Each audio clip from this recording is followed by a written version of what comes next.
delivering touch, the finishing touch of a team that's built on skill can't be found. The power play fires nothing but blanks, and even the intangibles of this group are already coming into legitimate question.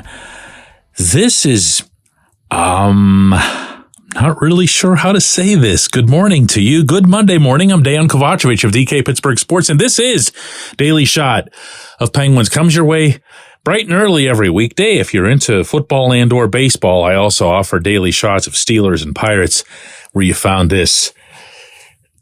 This is, I'm just going to say it. This is bordering on getting ugly. Is that fair? Is it early? Is it rash? Is it disrespectful? Because you know and I know, when it comes to the NHL, when any of those things occur, it's the head coach whose name gets invoked first, and then it's the head coach who is not around anymore after that. I say that with zero joy, believe me. I've made very clear on this program, in writing and in every other fashion, my respect for Mike Sullivan. But Sully would be the first one to tell you that it's on the coach to get results. It's not on the coach to have a swell process, you know? They have to collect points, and that goes double when you're talking about a roster like this that's built so very much for the now, at least in theory. But this isn't good. It's one thing to get, at least encouraged, if not outright excited, by what the Penguins were able to do in shutting out the Avalanche late last week. They did pretty much everything perfectly, aside from the power play. And really, even there, the power play didn't get many opportunities, just 2, if memory serves. So there wasn't even that you could cite as a flaw. They defended so authoritatively inside their own end. They didn't screw around with the puck. Everything went forward. Every line, first to fourth, contributed. Every defensive pairing, first to third, contributed. Tristan Jarry was at his best. And 2 nights later, the Senators come to town. They're missing the actual half of their defense core, 3 out of 6, including 3 of their better guys, Thomas Chabot being their best. Didn't matter. Didn't matter because the Penguins never came out to play that game the way they did against the Avalanche, for whatever reason. Who knows? It might even be subconscious. I don't think these guys want to lose. If they did, nobody would begrudge you losing to the Avs. Why did they beat the Avs? Felt like their backs were against the wall. Felt like there was an opponent that legitimately put a scare into them. And the Senators don't do that. And the Senators can't do that. You could be the biggest Tim Stützle fan in the world, and he's not going to scare you. At least he's not going to scare this group the way Nathan McKinnon would, the way Mikko Rantanen would, the way Cale Makar would. Did you see how the Penguins were all over Makar? Who did they do that to on the Ottawa blue line? Nobody. Nobody. And as a result, Jacob Chychrun, the one good defenseman they have left, was able to eat all night long. But the more maddening thing, by far, is this inability to finish. And they continue to act as if there really isn't a problem with this, which might be more significant than the problem itself.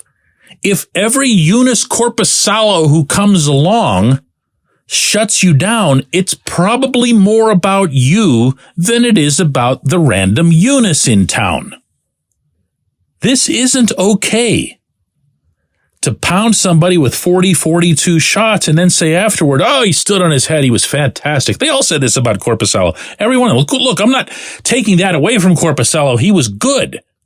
But the difference between the teams that beat Korpisalo, and boy, do they do that on a regular basis, and this one is that this one doesn't go for the gritty garbage goals.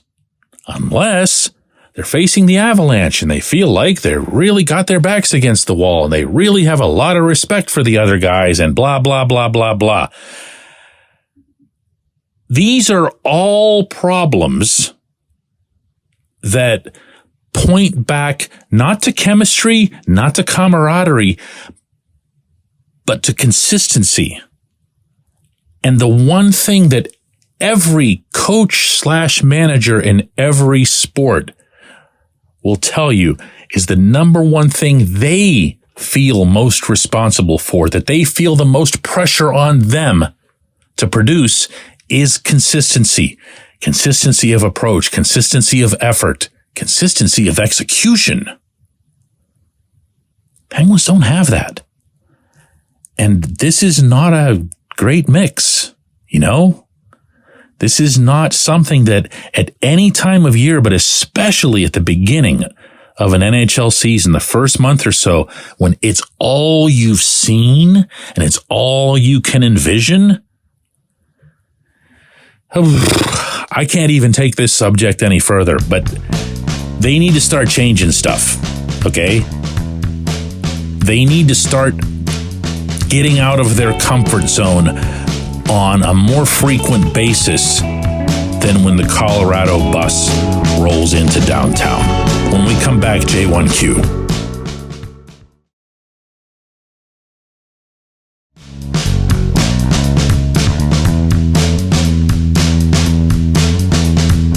Today's J1Q comes from Chris, who says, DK, the Penguins appear to have 3 legitimate lines. Radim Zohorna makes all the difference on that third line. I would love to see a revised fourth line that includes Sam Poulin, Colin White, and really anyone except Jeff Carter. What say you?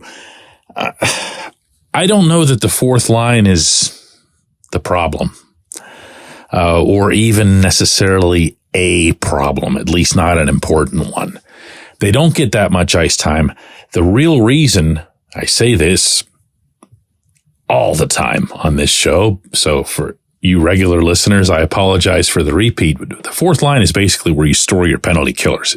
Think of it as a shed out back, and you go and knock on the door when you need them for the PK. So if you're getting good PK out of Matt Nieto, Noel Acciari, and even Carter, who I don't think is a great penalty killer by any stretch, just a big guy with a long stick, which can help in that role, then you're not going to win any arguments with the coaching staff on this. Do you know what I'm saying there? They actually begin the process of stocking their third and fourth lines by identifying each day who are all of their penalty killing forwards. Mike Sullivan's told me this. So you start with Brian Rust, who's also on your first line, and you keep going from there. This is something else.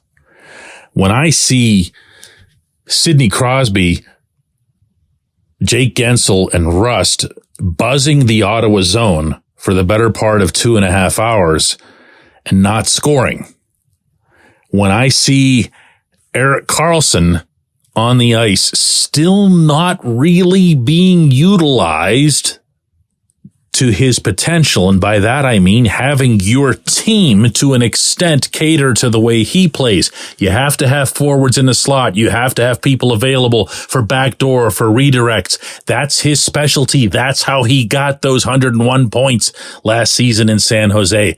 You can put pluggers and muckers and grinders out there with the guy, and as long as they're doing that, they're going to be firing into open nets. He's not good at this. He's not great at this. He's brilliant at this. He's the best in the world at this.